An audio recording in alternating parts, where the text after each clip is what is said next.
As Donald Trump proved during the presidential campaign, being charged with a crime can often result in a huge money haul. A source familiar with Letitia James' political operation tells CNN that the New York Attorney General brought in $567,000 in the 24 hours since she was indicted yesterday for alleged bank fraud, her best fundraising day of her decades-long career, actually. Tonight, the polling frontrunner to be the next mayor of New York City, Zohran Mamdani, is fiercely coming to James's defense, standing outside the same courthouse where she famously sued Trump for business fraud. He went on the attack against President Trump, a role that he believes is critical to being the next leader of New York City. And joining me now is the Democratic New York City mayoral candidate Zohran Mamdani, and thank you so much for being here. Obviously, following the news of the indictment of the Attorney General here, Letitia James, last night, I know you said you actually got a chance to speak with her after she was indicted. What did she have to say to you? She told me, "Don't worry about me." And I think that's just indicative of what she means to so many New Yorkers. She's somebody who has put this city, this state, the people of it first. And frankly, that's why Donald Trump is persecuting her.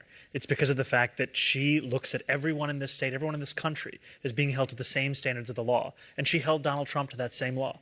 And he couldn't take the audacity that he would have that applied to him. And so what we're seeing is the weaponization of justice, and it's one that's looking to make an example of the Attorney General, but it's one where we will have her back through every step of the way. Well, and Trump has always pointed to what she said on the campaign trail, that she would go after Trump, that he would not be above the law if she won. Obviously, she did prosecute him.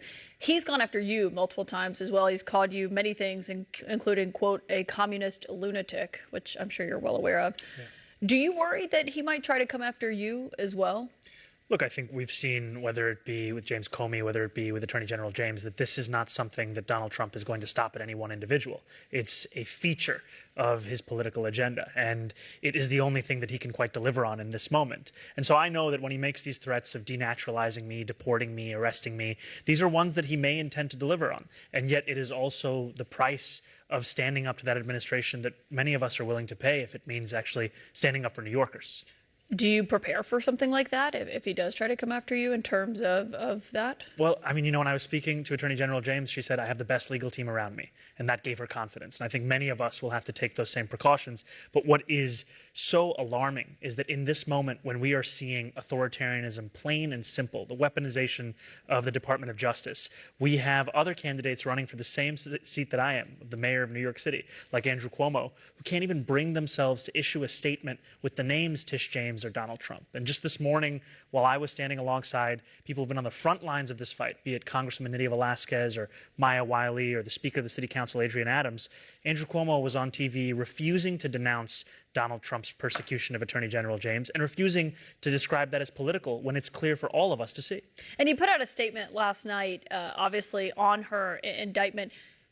Cuomo did not mention Letitia James by name in that statement. What did that say to you? I think it just shows how unwilling he is to actually name what it is that we are seeing or who it's even impacting. And the only thing that I can give him the benefit of the doubt for is that he's at least showing New Yorkers a glimpse of what his capitulation will look like if he were to be the mayor of the city. It would be one that would continue the era we've seen from Mayor Adams, where there are oftentimes press conferences where he will refuse to even say the president's name or acknowledge the crisis that president is bringing to the city. Yeah, he argues that because he battled Trump before, that he could do so again. Obviously, Mayor Adams is now out of this race. We've seen your polling remain pretty steady. You're about 13 points ahead of him, but he is 10 points higher than where he was previously, according to the latest Quinnipiac poll. One question about that is something that's been brought up on Capitol Hill multiple times this week, is why the Democratic leaders there have not endorsed you. Have they told you why they haven't endorsed you yet? The conversations that we've had have always been focused on the necessity of an affordability agenda. And I have to say that in this moment especially, I'm appreciative of the fact that we have Democrats in Washington holding the line, making sure that we protect the health care of millions of Americans across this country. And what I will see, and I'm seeing right now across the city, is that New Yorkers are desperate for a mayor who can stand up to Donald Trump. And in these next 3.5 weeks, we have the opportunity to let New Yorkers know that part of the reason that Andrew Cuomo won't say his name is that Andrew Cuomo is funded by the same billionaires who gave us Donald Trump's second term. Trump has argued that Democrats don't really have real leadership in this moment, that they're kind of lost at sea, essentially. Is that how you see it, or do you think that Chuck Schumer and Hakeem Jeffries are doing a good job in Washington? You know, I think holding the line right now for healthcare for millions of Americans, that is exactly what we need. But I understand what Donald Trump is saying is if he's referring to Andrew Cuomo, because Andrew Cuomo is what used to pass for a leader in the Democratic Party, and now he refers to Democrats in the third person. He refers to them as something he doesn't belong to, and that's indicative of the fact that he's only out there for himself. That's the only constant in his own politics is his ambition. If you were mayor today and Trump pulled the infrastructure funding as he did for major projects here in New York, something that Republicans have been trying to convince them to reverse, what would you do specifically to try to stop it? I think there are a number of things. The first is you utilize every legal tool at your disposal. You sue Donald Trump because too often what we find is we're treating his pronouncements as if they are legal just by virtue of them coming from his mouth. And we've seen in California when you have Governor Newsom and Mayor Bass and the Attorney General of the state coming together to file a lawsuit, a federal judge found in their favor the deployment of the National Guard was illegal. The Attorney General there estimates that for every dollar they spent on legal fees, they recovered more than $30,000 in what would have otherwise been lost federal funding. And we've seen, whether it be Pritzker in Illinois, Governor Hochul here in New York, there is the means by which to fight back through the legal tools. And also, we have to actually make the case in public. I don't think I've heard our mayor right now say all that much about the $18 billion in infrastructure funding, or from Andrew Cuomo for that matter. But what I will say is that it jeopardizes the promise we made to people in Harlem decades ago. The subway station would actually be built on 125th Street, would extend the 2nd Avenue line, and the people who are using the most used rail travel in the country. Do you think the governor has made that case forcefully enough? I think the governor has been making a good case, and I think the governor has shown that there is a way to beat Donald Trump, and the way is to actually fight back. Because we used to hear Donald Trump talk a lot about congestion pricing. He doesn't do it anymore. And part of that is because the governor actually stood up and said no. What we would see if former Governor Cuomo was the mayor is he would accept the terms of the agreement right when Donald Trump made them. President Trump is going to the Middle East this weekend. Obviously, there is now a ceasefire in place. The IDF troops are pulling back. People are returning to Gaza. Do you believe the president deserves credit for brokering this ceasefire? You know, I'll say that the news of a ceasefire leaves me with hope. The images of children celebrating, and I pray that it is lasting. I pray that it delivers peace.